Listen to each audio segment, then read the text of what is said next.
Hello SGD Sacred Geometry Decoded. This will be a follow-on from previous episodes, a link to the playlist, to the full playlist in the description, and we'll be looking deeper and deeper into the Great Pyramid and secrets of Sun, Earth, Moon and stars. Essentially the astronomy which connects to metrology and geometry built into these structures. Links all the pyramids, not just the Great Pyramid. But for instance, there are basically 5 types of month: moon, the sidereal month of 27.3 days. That's one orbit of the moon around the Earth in relation to a star. It's a relationship of Earth, moon and star. Tropical month, essentially the same thing, but we're including precession. A synodic month, that's where we get the 30-day calendar month or the lunar year. One synodic month, as in 29.53 days, is an orbit of the moon around the Earth in relation to the sun, Earth and moon. That's how we measure eclipses or predict eclipses. Also full moons. Now a draconic month, we'll get into that, and an animalistic month of 27.55 days, which is a relationship of perigee. But we'll get into those more further. The focus of this particular episode will be on the synodic month, basically where we get the full moons, or the calendar month. And a full moon happens every 29.53 days. That's one orbit of the moon around the Earth in relation to the sun, Earth and moon.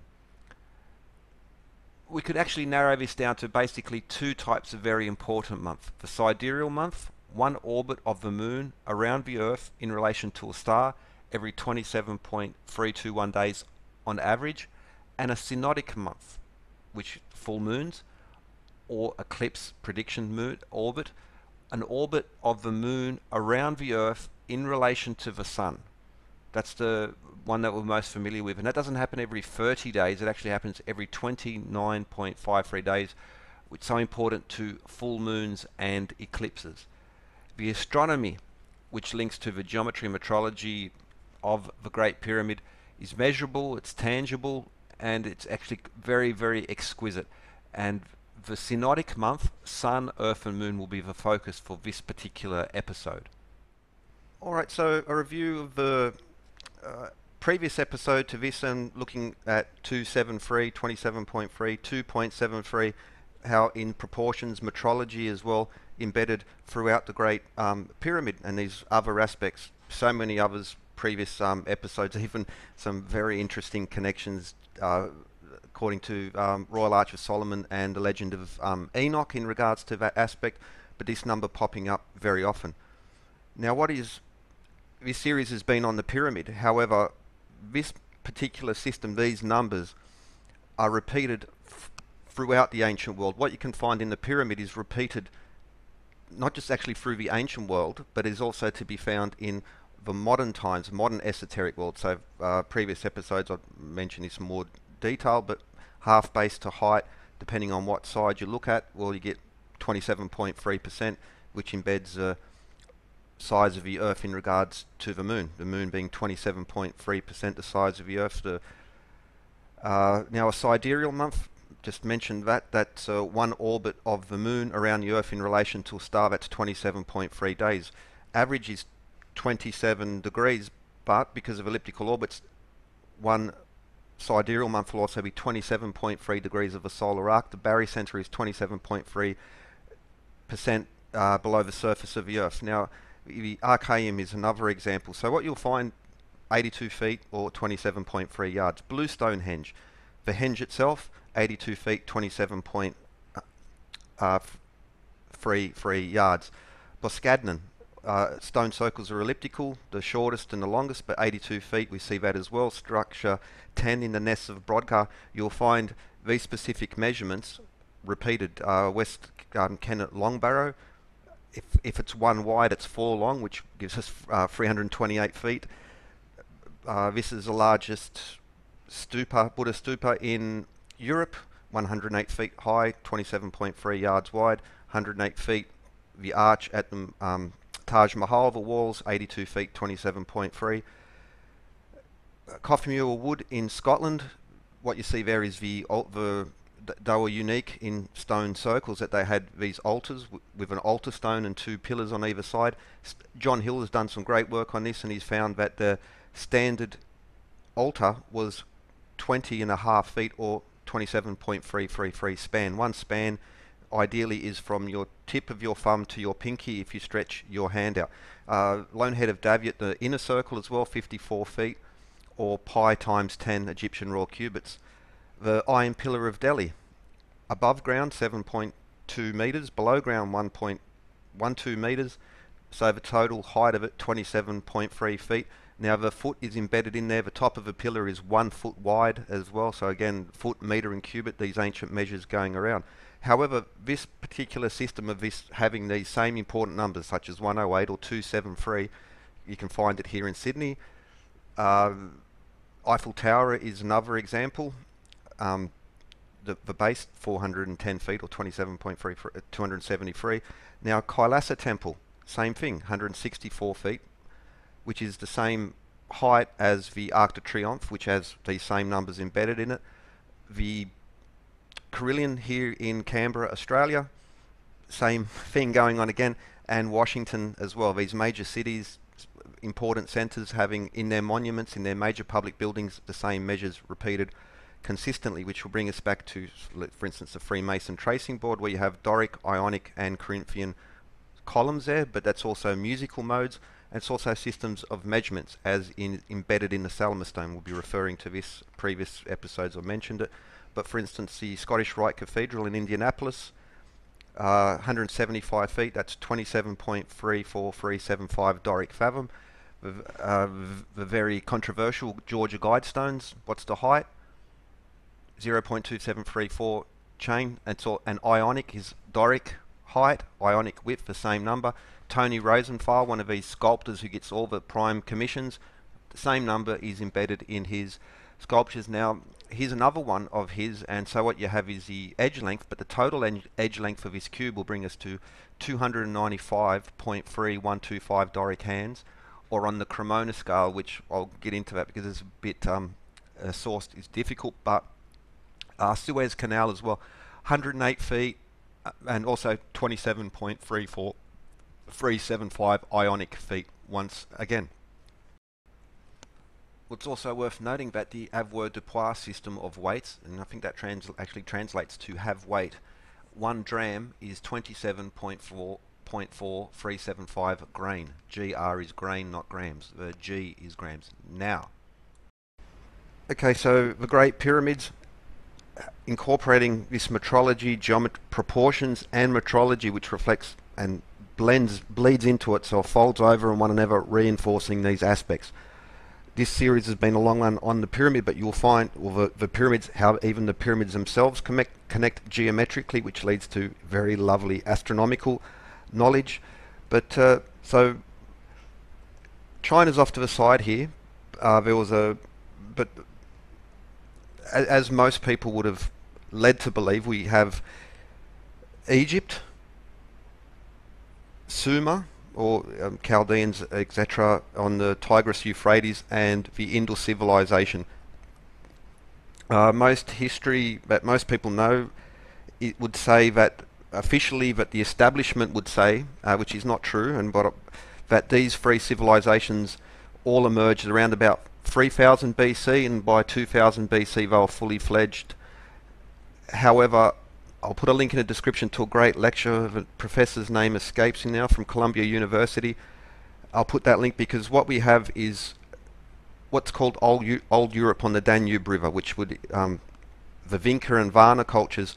There was a civilization there which had collapsed by the year 3500 BC. This is mainstream history, not very well known because there's a certain narrative to go on both sides of the spectrum, but there are some lovely connections in regards to metrology and geometry, which links directly to the pyramids, the Varna gold hoard, for instance, and I'll come to that. But for the moment, we have Egypt, Sumer, and the Indus. Most would say that they were not in trade contact at least till 2000 BC, but let's go to Old Kingdom Egypt, and I'll link Sumer later because the Sumerian weights and measures also wonderfully connect. But so we have India the Indus civilization and Old Kingdom Egypt. Now it just so happens that the weights used, and they've found the cubes. You know, it's there, it's verified, and so they had a weight scale which by 6.8, then 13.6, and then 27.3 grams. Just so happens that in Egypt we have the gold deben, very old weights of 13.6 grams, or the copper deben of 27.3 grams. Almost miraculously, these unconnected cultures, their weights systems blend together at 27.3 grams. So again, the metric scale, as in the meter, the second, the pendulum, and how that links to the Egyptian royal cubit, which will link us even to old Europe, how these systems of weight and measure just coincidentally come together. So they just accidentally chose these two systems independently that are the same, and that this particular number of the weight corresponds to the proportions in the metrology, which links to sun, earth, moon and stars geometry, as well as crucial geometry such as the area of a circle inside a square, etc., etc. Now that same ounce was then become the Greek ounce of, we see half uncia or ounce coins, 13.66 or 27.3. This is the Ptolemaic Egyptian coin, but under the Greek era, even have the cornucopia there, and those the Greek systems of measurement, which would be later reflected and adopted again in Europe, in the Roman Empire. A Roman ounce, sorry, my computer's frozen. A Roman ounce, 27.3 grams. This system of measurement and these very specific numbers would carry on. So, for instance, in Rome, 27.3 grams. It's also interesting that how often these coins are also at 27.3 millimeters. As long as you don't get a chipped coin. So, okay, I won't go into what coin chippages now, but even the libra, or basically their pound, or the dectans of, well, 10 times that. So we see this system of measure has actually been passed on throughout time. So the Islamic ounce, they adopted it as well. I even see these other weight systems in North Africa. Spanish doubloons, pieces of 8, 27.3 grams, or 8 cob or real. And that would link to the Liberty dollar, so US silver dollars, 27.3 grams, or 8 cob or real. And just interested, well, the sub, but also the modern English piece, 27.3 millimeters in diameter, or 8 grams. So we have 27.3 and 8. And so this esoteric, occult knowledge has been passed on, and whether it was just passed on by mimicry from one period to the other, I would say no, but given that the fact that there are a certain small group of people who control standardized weights and measures, and also certain architects, sculptors who get the prime jobs in the prime positions, and this would carry on. So weights and measures, geometry and astronomy, Thoth, Hermes Trismegistus, Nuar and Fuzi, these other gods who are the gods also of geometry and science in general. So what we have is the same numbers in these very important systems of measurement: Doric, Ionic, the allegedly modern English foot, the Egyptian cubit and the meter blending together. Now 27.33 fathom, well that's 109.33, and well, as I showed 2 episodes previous, again if we use the right angle triangle of a pyramid, which gives us so much geometric metrological information, we also have the height plus the slope 1093 feet, which now sun, earth and moon, which we'll be covering more.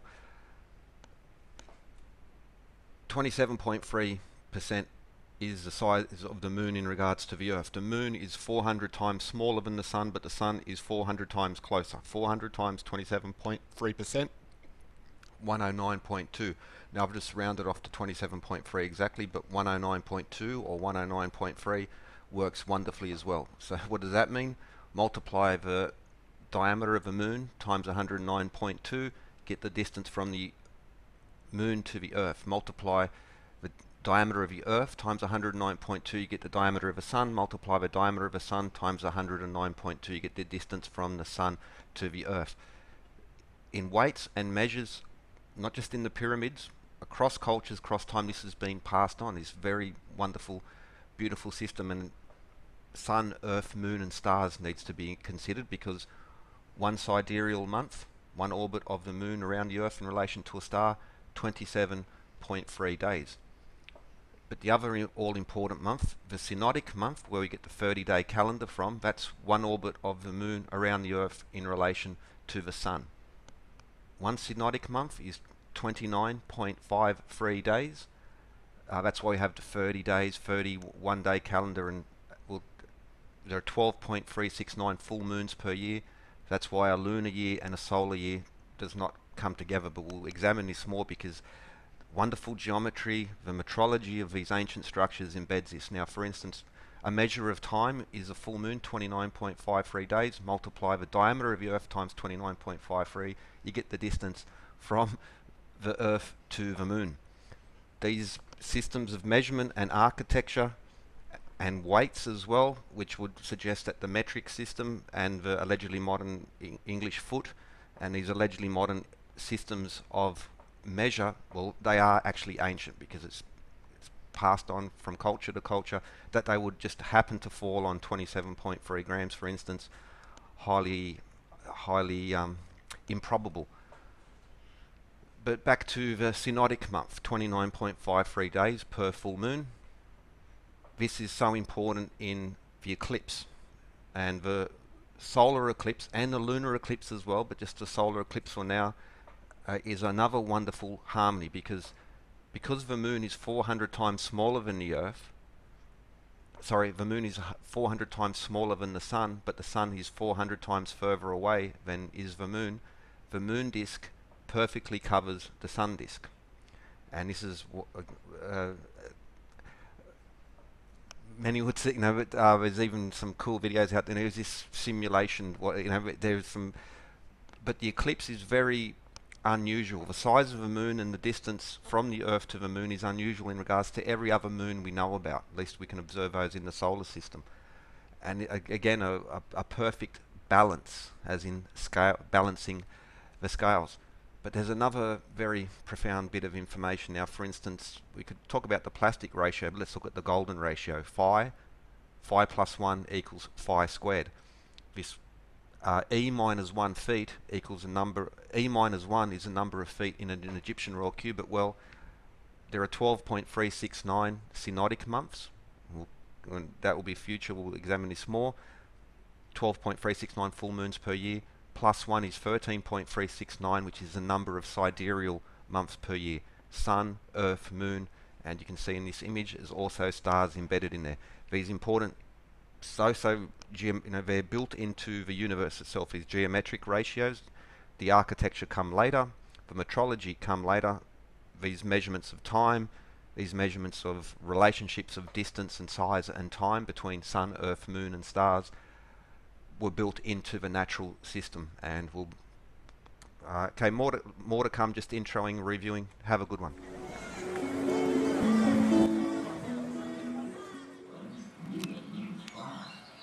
Ooh, ooh.